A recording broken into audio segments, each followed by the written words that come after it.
Bom dia, meus amigos! Estamos de volta com a nossa leitura do livro Céu e o Inferno. E, como de costume, né, nós começamos a nossa leitura com uma prece, uma oração.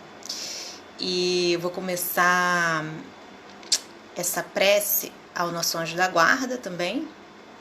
Espero que vocês gostem. Vou colocar uma musiquinha pra gente entrando no clima. E vamos à prece, então. Celeste amigo, eu o saúdo. Você me acompanha desde o dia do meu nascimento, ou talvez desde antes mesmo de eu ter esta forma física. Eu te amo por tua constância e o tempo que dedica a mim. Eu lhe agradeço porque sua vida só tem uma meta: serviço.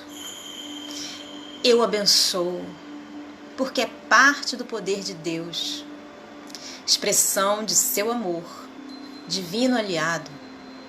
Faça com que eu possa compreender que nunca estou sozinha, que eu vença a tristeza, o mau humor, a depressão, com a simples invocação da sua presença.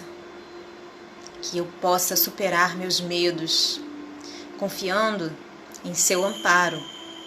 Que eu elimine os sentimentos negativos, sabendo que você está sempre do meu lado, para me apoiar quando desperto meu desejo para o bem. Permita que eu olhe sua face, para esquecer o passado, confiar no futuro e, por um momento, viver meu presente. Esse eterno agora, que é a forma humana de abordar o infinito. Invisível companheiro, que eu seja capaz de sentir sua presença na minha vida, para compreendê-lo e amá-lo cada dia mais. Obrigada, obrigada, obrigada, que assim seja.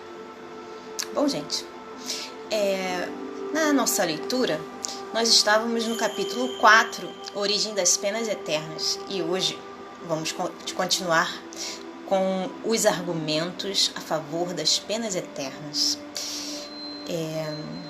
Ele continua assim: o livro é O Céu e o Inferno, traduzido por Manuel Quintal, escrito por Allan Kardec. Voltemos ao dogma das penas eternas. Eis o principal argumento invocado em seu favor. E aí ele destaca: é doutrina sancionada entre os homens que a gravidade da ofensa é proporcionada à qualidade do ofendido. O crime de lesa majestade, por exemplo, o atentado à pessoa de um soberano, sendo considerado mais grave do que o for em relação a qualquer súdito, é por isso mesmo mais severamente punido. E sendo Deus muito mais que um soberano, pois é infinito, deve ser infinita a ofensa a ele, como infinito o respectivo castigo, isto é, eterno. E aí Allan Kardec coloca o seguinte: refutação. Toda refutação é um raciocínio que deve ter seu ponto de partida, uma base sobre a qual se apoie premissas, enfim. Tomemos essas premissas aos próprios atributos de Deus: único, eterno, imutável, imaterial, onipotente, soberanamente justo e bom, infinito em todas as perfeições. É impossível conceber Deus de outra maneira, visto como, sem a infinita perfeição, poder-se-ia conceber outro ser que lhe fosse superior. Para que seja único acima de todos os seres, faz-se mister que ninguém possa excedê-lo ou sequer igualá-lo em qualquer coisa. Logo, é necessário que seja de todo infinito. E porque são infinitos, os atributos divinos não sofrem aumento nem diminuição sem o que não seriam infinitos. E Deus perfeito, tampouco. E se tirasse a menor parcela de um só dos seus atributos, não haveria mais Deus. Por isso que poderia coexistir um ser mais perfeito. O infinito de uma qualidade exclui a possibilidade da existência de outra qualidade contrária, que pudesse diminuí-la ou anulá-la. Um ser infinitamente bom não pode ter a menor parcela de maldade, nem o ser infinitamente mau pode ter a menor parcela de bondade. Assim também, um objeto não seria de um negro absoluto com a mais leve nuance de branco e vice-versa. Estabelecido este ponto de partida, oporemos aos argumentos supra os seguintes. Um só ser infinito pode fazer algo de divino. Um só ser infinito pode fazer algo de infinito. O homem, finito nas virtudes, nos conhecimentos, no poderio, nas aptidões e na existência terrestre, não pode produzir senão coisas limitadas. Se o homem pudesse ser infinito no mal que faz, sê-lo-ia igualmente no bem, igualando-se então a Deus. Se o homem, porém, fosse infinito no bem, não praticaria o mal, pois o bem absoluto é a exclusão de todo o mal. Admitindo-se que uma ofensa temporária à divindade pudesse ser infinita, Deus, vingando-se por um castigo infinito, seria logo infinitamente vingativo. E sendo Deus infinitamente vingativo, não pode ser infinitamente bom e misericordioso, visto como um destes atributos exclui o outro. Se não for infinitamente bom, não é perfeito, e não sendo perfeito, deixa de ser Deus. Se Deus é inexorável para o culpado que se arrepende, não é misericordioso, e se não é misericordioso, deixa de ser infinitamente bom. E por que daria Deus aos homens uma lei de perdão, se ele próprio não perdoasse? Resultaria daí que o homem que perdoa aos seus inimigos e lhes retribui o mal com o bem seria melhor que Deus, surdo ao arrependimento dos que o ofendem, negando-lhes por todo sempre o mais ligeiro carinho. Achando-se em toda parte e tudo vendo, Deus deve ver também as torturas dos condenados. E, se ele se conserva insensível aos gemidos por toda a eternidade, será eternamente impiedoso. Ora, sem piedade, não há bondade infinita. A isto se responde que o pecador arrependido antes da morte tem a misericórdia de Deus e que mesmo o maior culpado pode receber essa graça. Quanto a isto, não há dúvida, e compreende-se que Deus só perdoe ao arrependido, mantendo-se inflexível para com os obstinados. Mas, se ele é todo misericordioso para a alma arrependida antes da morte, por que deixará de o ser para quem se arrepende depois dela?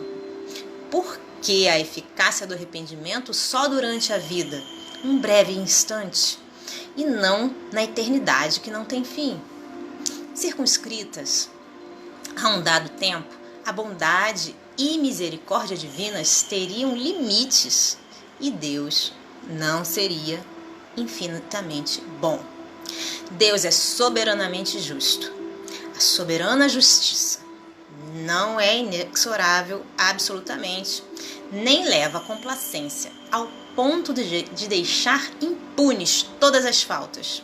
Ao contrário, pondera rigorosamente o bem e o mal, recompensando um e punindo o outro equitativa e proporcionalmente, sem se enganar jamais na aplicação. Se por uma falta passageira, resultante sempre da natureza imperfeita do homem e muitas vezes do meio em que vive, a alma pode ser castigada eternamente sem esperança de clemência ou de perdão, não há proporção entre a falta e o castigo, não há justiça. Reconciliando-se com Deus, arrependendo-se e pedindo para reparar o mal praticado, o culpado deve substituir para o bem, o culpado deve subsistir para o bem, para os bons sentimentos. Se, porém, o castigo é irrevogável, essa subsistência para o bem não frutifica. E um bem não considerado significa injustiça. Entre os homens, o condenado se corrige, tem por comutada e às vezes mesmo perdoada a sua pena. E assim haveria mais equidade na justiça humana que na divina. Se a pena é irrevogável e inútil será o arrependimento, e o culpado, nada tendo a escapar de sua correção, persiste no mal, de modo que Deus não só o condena a sofrer perpetuamente, mas ainda a permanecer no mal por toda a eternidade. Nisso não há nem bondade nem justiça. Sendo em tudo infinito, Deus deve abranger o passado e o futuro. Deve saber, ao criar uma alma, se ela virá a falir assaz gravemente para ser eternamente condenada. Se o não souber, a sua sabedoria deixará de ser infinita e ele deixará de ser Deus. Sabendo-o, cria voluntariamente uma alma desde logo votada ao eterno suplício e, nesse caso, deixa de ser bom. Uma vez que Deus pode conferir a graça ao pecador arrependido, tirando-o do inferno, deixam de existir as penas eternas e o juízo dos homens será revogado. Conseguintemente, a doutrina das penas eternas absolutas conduz à negação, ou pelo menos ao enfraquecimento, de alguns atributos de Deus, sendo incompatível com a perfeição absoluta, onde resulta este dilema: ou Deus é perfeito e não há penas eternas, ou há penas eternas e Deus não é perfeito. Também se invoca a favor do dogma da eternidade das penas o seguinte argumento: a recompensa conferida aos bons, sendo eterna, deve ter por corolário a eterna punição. Justo é proporcionar a punição à recompensa. Refutação: Deus criou as almas para fazê-las felizes ou desgraçadas? Evidentemente, a felicidade da criatura deve ser o fito do Criador, ou ele não seria bom. Ela atinge a felicidade pelo próprio mérito, que, adquirido, não mais o perde. O contrário seria sua degeneração. A felicidade eterna é, pois, a consequência da sua imortalidade. Antes, porém, de chegar à perfeição, tem lutas a sustentar, combates a travar com as mais paixões. Não tendo sido criada perfeita, mas suscetível de o ser, a fim de que tenha o mérito de suas obras, a alma pode cair em faltas, que são consequentes à sua natural fraqueza. E se por esta fraqueza fora eternamente punida, era caso de perguntar: por que não a criou Deus mais forte? A punição é antes uma advertência do mal já praticado, devendo ter por fim reconduzi-la ao bom caminho. Se a pena fosse irremissível, o desejo de melhorar seria supérfluo, nem o fim da criação seria alcançado, porquanto haveria seres predestinados à felicidade ou à desgraça. Se uma alma se arrepende, pode regenerar-se, e podendo regenerar-se, pode aspirar à felicidade.